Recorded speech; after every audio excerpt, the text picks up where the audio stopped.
نبئ عبادی، خبر دیجئے میرے ان بندوں کو، یہ جو اللہ کے باغی ہیں،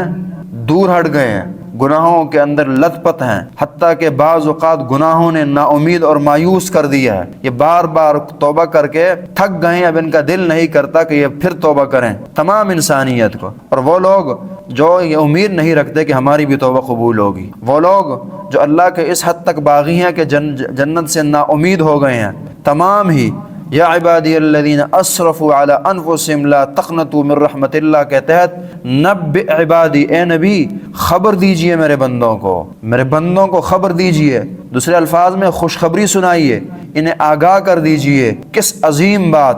ظاہر ہے کہ جب آپ کہتے ہیں کہ بتا دو ان لوگوں کو، لوگوں میں اعلان کر دو، انہیں سمجھا دو، کہ پھر چھوٹی بات نہیں ہو سکتی، بہت بڑی بات ہوگی۔ خبر دیجئے میرے ان بندوں کو، یعنی مجھے، آپ، فلانا فلانا، وہ فاسق و فاجر، وہ ظالم و کافر، وہ اللہ کا باغی،